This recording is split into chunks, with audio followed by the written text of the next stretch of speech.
Julian, good news. I pushed open the door, shaking my phone excitedly. Marcus said Jude has a new specialist who can treat your leg. I've saved up a $3,000 deposit. Julian's face, which had been fairly bright, instantly darkened. Marcus told you? I didn't think much of it, just caught up in my excitement. Yeah, we'll make an appointment right away. Saying that, I turned and rushed into his bedroom, ready to take out the money I had hidden in an old wallet. It was the $3,000 I had painstakingly saved by working 3 jobs and scrimping every penny. Holding the wallet in my hand, something felt wrong. It was too light. I opened it and found it completely empty. My blood ran cold instantly. I rushed back to the living room. Julian was still in the same position, but his eyes were fixed intently on the empty wallet in my hand. Julian, where's the money? My voice trembled violently. The $3,000 I put in there. Did you buy something? He finally put down his phone reluctantly and admitted slowly, yeah, I spent it. Spent it? I could hardly believe my ears. That was money for your leg treatment. How could you? I bought something for Wesley. He interrupted me, his tone carrying a cruel sense of entitlement. Roses. He'll be happy when he sees them. Wesley Shaw, the boy who suddenly appeared in Julian's life, young and beautiful, from a wealthy family. My heart felt like it was being squeezed hard by a hand, aching so much I could hardly breathe. I forced myself to calm down, almost gritting my teeth as I asked, what kind of rose? Costs $3,000? Yeah. Julian seemed to think my question was unnecessary, even showing a look of near pity, speaking in a clumsy, imitated gentle tone I had never heard before. Avery, you don't understand. Wesley deserves the best. The imported roses from that florist are exactly that price. The best? I looked at him and suddenly felt an overwhelming sense of unfamiliarity. Memory surged like a tide. When we first met, he was a promising architecture student, full of ambition and radiating sunshine. Later, after an accident that injured his leg, his life plunged into a valley, and his temperament became gloomy and irritable. I was the one who stayed by his side, comforted him, gave up the chance to pursue graduate studies, and worked several part-time jobs just to afford the exorbitant medical bills. I thought we were relying on each other for survival, but after Wesley appeared, everything changed. Julian became increasingly impatient with me, yet was incredibly considerate towards Wesley. Now, he takes the life-saving money I gave him for treatment and spends it on expensive roses for another boy, saying he deserves the best. What about me? What am I considered? I am an orphan, raised in a welfare home since childhood, relying on scholarships and the support of my mentors to finish university. After meeting Julian, it felt like my life finally had a center. For him, I gave up my dream of becoming a designer, worked as a waiter in a restaurant, a cashier in a supermarket, and took on some freelance translation jobs at night. I thought he saw and appreciated all my efforts. It turned out to be just my one-sided wish. Heartbreaking, an utter chill. There was also an indescribable absurdity. I was like a clown, giving my all to perform, but the audience had long since left. I said nothing and turned away from that suffocating home, returning to the cheap single room I rented downtown. My neighbor Mrs. Davis knocked on my door holding a small piece of cake. Avery, you don't look well today. I just made this. Want to try? She said with a smile. By the way, happy birthday, dear. Birthday? Only then did I remember. Today is my birthday. The sickly sweetness of the cake melted in my mouth, but the tears could no longer be held back and surged out. Just then, the phone rang. It was Julian. I sniffled and pressed answer. Avery, where are you? His voice carried a hint of impatience. Wesley suddenly wants to eat the strawberry cake from that shop in the East District. Go buy one and bring it over. In the middle of the night, I had to cross the entire city to buy a cake for his beloved. My heart completely turned cold. Julian, my voice was as calm as a stagnant pool. Do you remember what day it is today? There was silence on the other end of the phone for a few seconds. Then an impatient prompt, what day? Stop wasting time. Go buy the cake quickly. Wesley is waiting. As expected, he didn't remember. Perhaps, he never cared at all. At that moment, all the attachment, unwillingness, and pain turned to dust. Julian, let's break up, I said. This time, it was his turn to be stunned, but just a few seconds later, he readily agreed. Sure. Anyway, I only like Wesley now. Breaking up is fine, so he won't be upset seeing you. He paused, then added, the money you spent on me before, I'll pay you back as soon as possible. We owe each other nothing, said so casually. I hung up the phone, leaned against the cold wall, tears silently streaming down. Sad? Of course, but more than that, it was a sense of relief. It's over. This relationship that humbled me to the dust has finally ended. The phone rang again, this time from an unknown number. Avery, it's me. The voice on the other end was deep and authoritative, carrying a long-lost familiarity. He is my biological father, Franklin Thorne, the helm of Thorne Industries. Have you thought it over? He asked, his tone leaving no room for doubt. Is it worth giving up everything of the Thorne family for that cripple? I remembered years ago, before my mother passed away, she held my hand and told me to find him. I recalled the vow I made at my mother's grave to live a good life. I remembered the somewhat cruel agreement with my father, that if I gave up my inheritance for love, he would pretend I was never born. All these years, I have kept this secret, held on to my ridiculous love for Julian, and lived a life of poverty. Now, that love is dead. Dad, I took a deep breath, my voice trembling slightly but resolute. I've given up on him. I'm coming home. There was a moment of silence on the other end of the phone, then a satisfied hum. Good. I'll send someone to pick you up right away. That night, a stretch Lincoln pulled up beneath my shabby apartment building. The driver respectfully opened the door for me. The car drove toward the other side of the city, the wealthy district I had only seen in financial magazines. The Thorne estate was brightly lit, resembling a palace. Franklin Thorne, my father, stood by the huge floor-to-ceiling window waiting for me. He looked a bit older than I remembered, but his eyes were still sharp. He didn't ask much about my life over the years, just looked me up and down, then pointed to the luxurious living room. From today on, this is your home, what you deserve. He arranged the best room for me, hired a nutritionist and a stylist, and my wardrobe was filled with top brand names. A few days later, he called me into the study. Tell me, why did you suddenly change your mind? He asked bluntly. I did not hide anything and calmly recounted the story about the $3,000 roses. I spoke simply, without embellishment,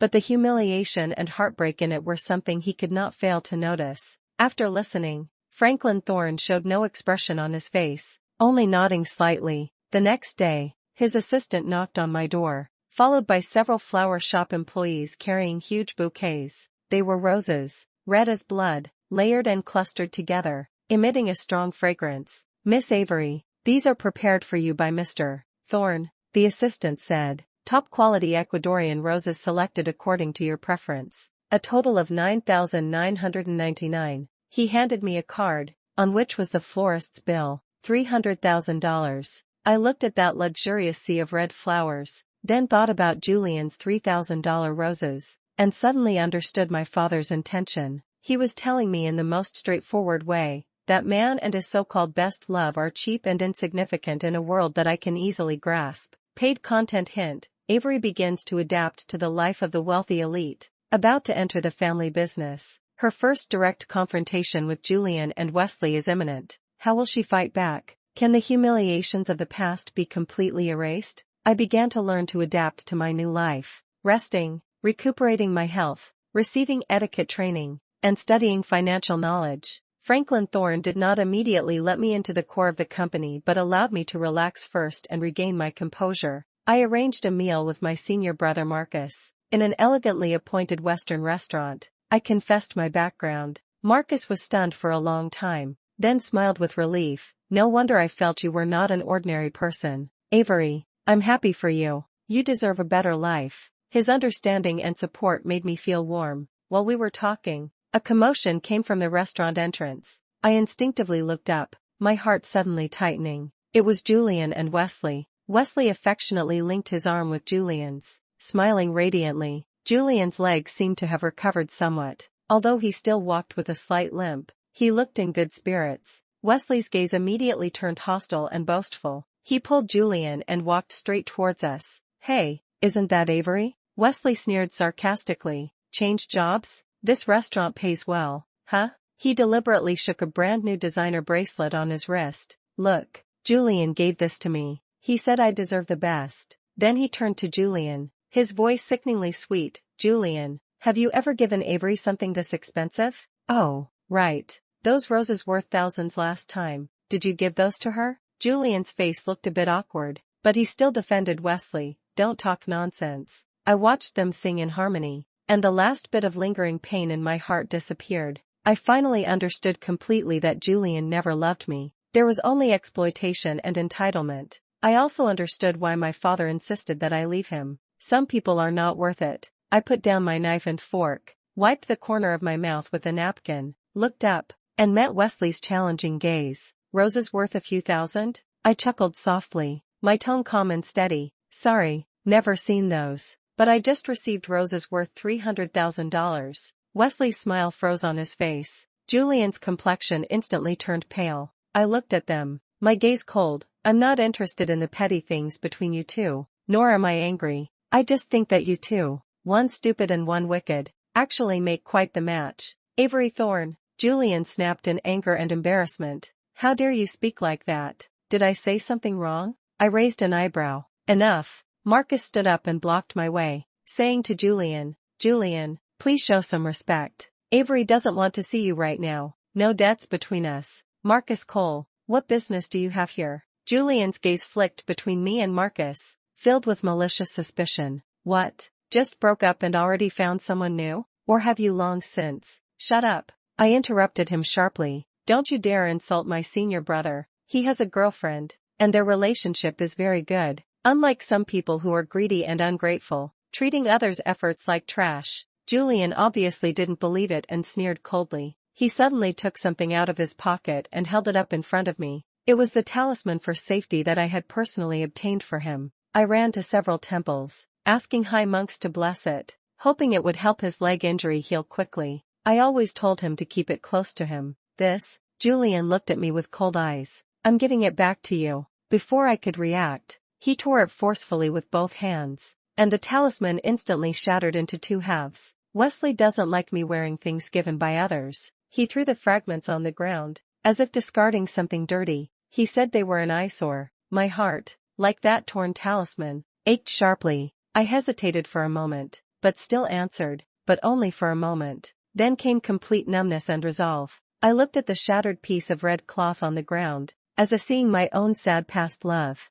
It's for the best, completely severed. I stood up and said to Marcus, Senior brother, let's go. Without looking back at the two of them, I followed Marcus out of the restaurant. Julian actually chased after us and blocked our way. Avery, you just said Marcus has a girlfriend, but I don't believe it. Are you saying that just to annoy me? I was too lazy to argue with him, so I took out my phone, opened Instagram, found a photo of Marcus and his girlfriend, and shoved it in front of Julian. See clearly now? Can you leave? Julian looked at the girl in the photo, her smile blooming like a flower, his face turning pale and then flushed. I ignored him, waved down a taxi, and left with Marcus. In the rearview mirror, Julian was still standing there, his figure lonely, but in my heart, there was not a single ripple. Soon, I began working at Thorne Industries. My father placed me in an important project team, starting from the grassroots to learn. Coincidentally, the partner for this project turned out to be the well-known architectural design firm where Julian had previously interned and was very likely to join later. At the project coordination meeting, I sat at the conference table as one of the representatives from Thorne. When Julian walked into the meeting room with the head of their company and saw me, the shock on his face was unmistakable. After a brief moment of stunned silence, his eyes quickly filled with mockery and disdain. During the meeting, when it was my turn to speak and introduce some preliminary ideas from the Thorne side, Julian suddenly interrupted with a sarcastic tone. Oh, Miss Avery studied design, didn't she? How did she end up in project management? Looks like the threshold for Thorne Industries isn't that high after all. I wonder what connections Miss Avery used to get in. His words were loaded with insinuation, implying that I had taken an improper path. The meeting room fell silent, all eyes fixed on me. I looked at Julian's self-righteous face, and all the past humiliations and heartache surged up again. But this time, it wasn't pain, it was a complete disgust and numbness. I slowly stood up and walked over to him. In the stunned gazes of everyone, I raised my hand and slapped him hard across the face. The crisp sound echoed through the quiet conference room. This slap is for the Avery you trampled on in the past, the one who trusted you sincerely. I looked at him holding his face, eyes full of disbelief, my voice cold. Mind your own mouth. If it happens again, it won't be just a slap. Everyone in the conference room was stunned, but no one spoke. Several senior executives from the other company even showed knowing expressions, clearly having heard about Julian's character. Julian covered his face, both ashamed and angry, but dared not lose his temper. The meeting ended abruptly. Within a couple of days, I heard that Julian was fired from that company. The reason given was inappropriate behavior and speech during an important cooperation meeting, damaging the company's image. I know, my father must be behind this. In the evening, I had dinner with my father. Julian was fired. I said, Franklin Thorne cut his steak without looking up, didn't follow the rules, got what he deserved. Thank you, Dad. No need to thank me. He put down his knife and fork and looked at me. This is the path he chose for himself. Avery, you have to remember, some people aren't worth your time and energy. Your path lies ahead. He paused, then continued, I'll give you 2 years. Learn well at the company, and I'll give you opportunities. After 2 years, if you can prove your ability, Thorne Industries' future will be yours. If not, his eyes sharpened, I'll arrange a marriage for you that benefits the family. I knew this was his style, and also a test for me. All right, I nodded, accepting the challenge. Over the next 2 years, I absorbed business knowledge like a sponge, rotating through various departments and participating in projects big and small. I gave it my all, not daring to slack off even a little. Julian Vance completely disappeared from my world. I was too busy to think about the past, and too exhausted to hate. I had only one goal, to prove myself and take control of my own life. I became more and more capable, more confident, and more like a worthy heir of the Thorne family. After 2 years, my performance exceeded Franklin Thorne's expectations. He was very pleased and decided to hold a grand banquet to formally introduce my identity to the outside world. On the eve of the banquet, I was handling work emails in a cafe when I unexpectedly ran into Wesley Shaw. He looked considerably haggard, and even his designer clothes couldn't hide the fatigue in his eyes. When he saw me, he paused for a moment, then walked over with a bitter smile. Avery, long time no see. I nodded, not intending to say much, but he sat down on his own, as if he had been holding it in for a long time and couldn't keep it to himself. Julian and I broke up. I had no reaction, you know? Julian's leg was actually already arranged with a foreign doctor and healed half a year ago. Wesley's tone carried a trace of resentment. He kept it from you all along, just to make you feel indebted to him, unable to leave him. My hand holding the coffee cup paused slightly. He only had the surgery after you left. After he was healed, he began to regret it. Wesley gave a self-mocking smile. Especially after he found out you were the eldest daughter of the Thorne family. He went crazy. He told me that all the bad things he did to you,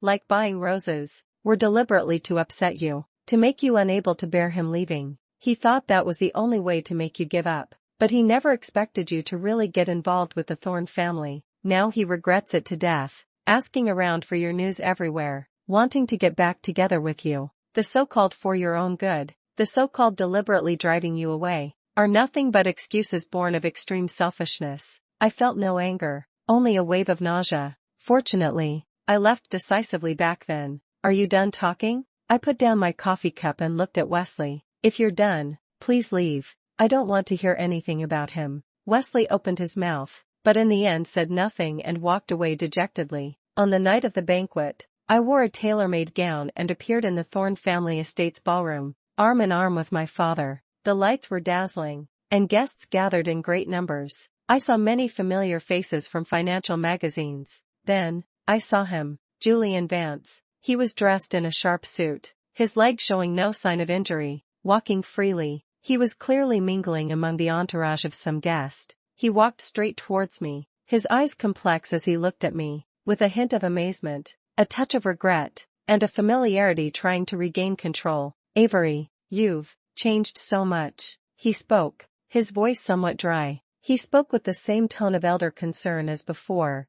There are many people here with all kinds of eyes. Since this is your first time attending such an event, be careful. Over there are the strawberry cupcakes you used to love. Do you want to go try some? I looked at him. He was still the same. Even now, he still thinks I am that little girl who needs his guidance and can be easily manipulated by him. He still looks down on me. My heart was calm and undisturbed. I gently pulled my father's arm away, stepped forward, and looked Julian straight in the eyes. Mr. Julian Vance. I interrupted him, my voice clear and cold. First, please call me Avery Thorne. Second, I am not a child and don't need you to tell me what to do. I am standing here not because of luck, nor because of any underhanded means, but because I earned it myself. I smiled slightly, but there was not a trace of warmth in it. Lastly, you and I have long had nothing to do with each other. Please show some respect. Julian's face instantly turned pale, his eyes frantic. Avery, listen to me. It was all a misunderstanding before.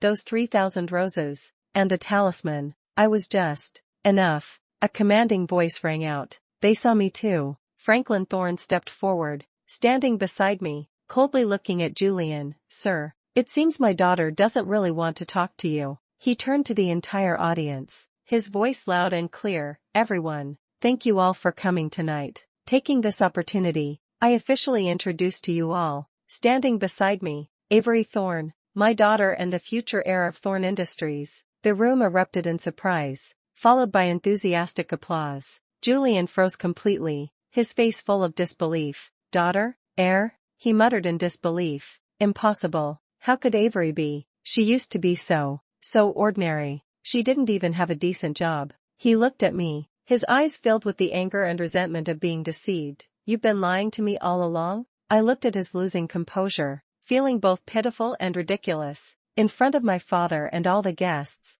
I raised my hand once again. Another loud slap. Being with you kills my career luck. I looked at his swollen cheek and said each word clearly. The security guard quickly stepped forward and dragged the distraught Julian, who was still muttering to himself, out. Before being dragged away, he turned back one last time and shouted hoarsely, Avery, have you forgotten our past? Have you forgotten how much you love me? I watched his figure disappear at the doorway, then spoke softly, my voice low but clear enough for those nearby to hear. Why hold on to bad memories? The banquet continued, and I moved gracefully among the guests, chatting and laughing with ease, handling everything with poise. From that day on, I officially began taking charge of all affairs at Thorne Industries. Julian Vance was completely a thing of the past, but he didn't give up entirely. He started calling me obsessively, sending messages, and when blocked, he would change his number. He would wait for me downstairs at the company building, holding a large bouquet of roses, or carrying a strawberry cake, the kind he once made me buy in the middle of the night. He poured out all kinds of belated love words, confessed his past misdeeds, and vowed to treat me well for the rest of his life. But as I looked at his face full of regret and urgency, my heart remained unmoved, even feeling a bit nauseated. I had the security guards dispose of the flowers and cakes, repeatedly ignoring his presence. Time is the best remedy and the fairest judge. A few years later, I completely took control of Thorne Industries, and my career flourished. I never married. Occasionally, I had young and lively companions by my side. We came together if we matched, parted if we didn't, free and unrestrained. I lived very well, even better than I had imagined. As for Julian Vance, later, I happened to hear from Marcus that after leaving me, he fell into a slump and drank heavily every day. Once, after getting drunk, he was hit by a car late at night on the road. He survived, but one of his legs was amputated. It is said that he is now living in destitution. When I heard this news, I felt neither schadenfreude nor sympathy. I just feel that fate has its own arrangements. Some people, once missed, are missed for a lifetime. As for me, I have long set off for my next mountain and sea. So that's how it was. What were you doing all this time? Those who do not know how to cherish are not worthy of a second chance.